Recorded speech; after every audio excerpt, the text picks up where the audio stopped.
Good morning, dear students. So in the last video we had discussed about the convection while writing the SI unit. ठीक है कि SI unit के क्या क्या features होने चाहिए. So now today we'll discuss about the measurement of length. So in the previous video I told you that a length is a measurement between 2 points, a distance between 2 points. Suppose this is point A and this is point B. So what is the distance between A and B? Is its length. Okay. So length क्या है? Length was defined as a distance between 2 points. Okay. So it is the unit of SI unit of length is meters, which is represented by m, small m, meter. Okay. So let's come to the topic. Simple multiple and sub multiple of metre. तो metres क्या है? It is not convenient to express long. वैसे तो SI unit of distance metre है, but for a longer distance we can not take metres from, so we have to take kilometre. So 1 kilometre is equals to how many meters? It is 1000 meter. That all the units which is given in your book, you have to learn it on your tips. Okay. So 1 kilometer is equals to 1000 meter. In short form, we can write 1 km equals to 1000 meter, and 1000 is also represented by 10 to the power 3 meter, because 3 zeros are there. So see, 10 to the power 3 means 10 into 10 into 10. So it will become 1000. Okay. So it is also represented by 10 ki power 3. So for a long distance, suppose the distance between Delhi and Agra is 2 lakh meters. So it is not convenient to write 2 lakh meter. So we can write 200 kilometer. Next unit of length is centimeter. ठीक है. Centimeter जैसे 1 meter. Suppose 1 meter is equals to 100 centimeter. ठीक है. 1 meter is equals to क्या होता है? 100 centimeter. So 1 centimeter क्या होगा?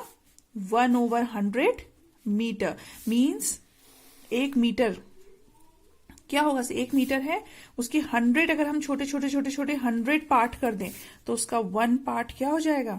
1 सेंटीमीटर, यानी कि 1 over 100 metre. So that is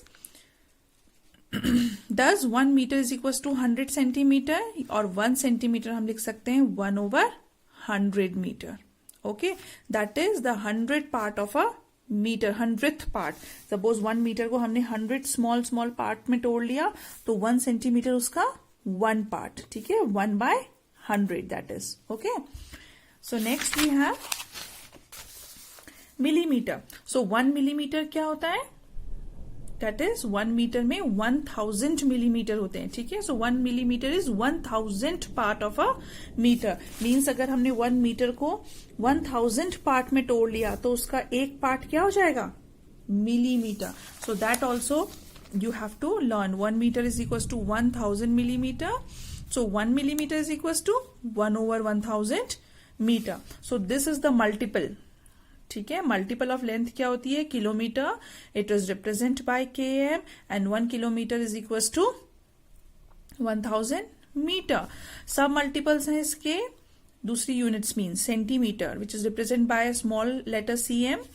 1 centimetre is equal to 1 over 100 metre, और it is also represent by 10 to the power -2 centimetre. आपको पता है डिवाइड में कोई भी चीज अगर डिवीजन से ऊपर लेके जाएगी, ऊपर जाएगी न्यूमिनेटर में, तो वो माइनस में हो जाती है पावर. तो हम 100 को कैसे लिख सकते हैं?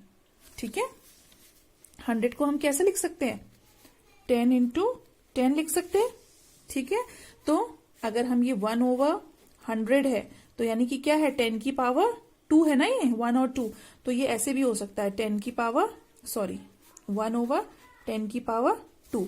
तो जब इसको न्यूमिनेटर में लेके जाया जाएगा ऊपर तो ये पावर माइनस में आ जाएगी, तो it become 10 to the power -2. Okay. It is like that way. ठीक है. नेक्स्ट है इन एफपीएस सिस्टम. एफपीएस सिस्टम में क्या था? ठीक है. Foot, pound and second. इसमें क्या था? जो स्मॉलर यूनिट है तो 1 feet is equal to 12 inches होता है. ये भी आपको लर्न करना पड़ेगा बाय हार्ट. ठीक है. ये डिफाइंड यूनिट है international. 1 feet is equal to 12 inches होता है. और जो फुट की बड़ी पावर होती है, bigger unit of foot is yard होती है। सिंपल है, 1 यार्ड में 3 फुट्स होते हैं और 1 फुट में 12 इंचेस होते हैं। तो 3 में कितने हो गए, 12 3 जा 36 इंचेस हो गए 1 यार्ड में। ठीक है, गॉट इट। ये देखिए इन सीजीएस सिस्टम, ठीक है, दैट इज सीजीएस सिस्टम में क्या होगा, 1 इंच इज इक्वल टू होता है 2.54 सेंटीमीटर। ठीक है, तो 1 फीट इज इक्वल टू क्या हो जाएगा, 3.48 सेंटीमीटर, क्योंकि आपको पता है कि 1 फीट में 12 इंचेस होते हैं। ठीक है, so this you have to learn. Okay, now device for measuring length को मेजर करने के लिए क्या क्या डिवाइस हैं, तो आपको पता है अगर छोटी सी एक लाइन है, एक पेन है, एक पेंसिल है, तो उसको हम मीटर रूलर से मेजर कर सकते हैं। मगर अगर बहुत बड़ी डिस्टेंस है, सपोज एक प्लॉट है या एक रूम है, उसका लेंथ और ब्रेथ निकालना है, तो हम छोटे मीटर स्केल से उसे कब तक नापेंगे, तो उसके लिए हमें मेजरिंग टेप चाहिए होता है। So now it is use of metre ruler to measure length. So it is very simple, since from starting I think you are measuring length in mathematics through a ruler.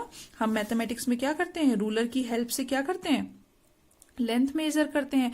तो ये description है, तो बच्चे आप लोगों को इसको अच्छे से पढ़ना है। It's very simple, there is nothing to explain. हाँ, already very clear is given in your book. ठीक है, तो हम कैसे रखेंगे, जो हमारा मीटर, ये रूलर है हमारा, सपोज हमें एक लाइन सेगमेंट को मेजर करना है, ये है सपोज। ठीक है, आपकी लाइन सेगमेंट ए और बी है, इसको मेजर करना है, तो हमें रूलर का जो 0 मार्क है उसको ए पे रखेंगे, और जो ये बी पॉइंट है वो रूलर पे कहां पर आ रहा है, किस नंबर पे आ रहा है, उसे देखेंगे, तो वही क्या हो जाएगी, इस लाइन सेगमेंट ए बी की लेंथ हो जाएगी। सो यही इसमें दिया हुआ है। ठीक है, और दूसरा क्या है मेजर करने के लिए हमारे पास, दूसरा इंस्ट्रूमेंट है मेजरिंग टेप। ये देखिए, ये होते हैं मेजरिंग टेप। ठीक है, ये छोटा टेप है मेजरिंग टेप, और ये बड़ा मेजरिंग टेप है।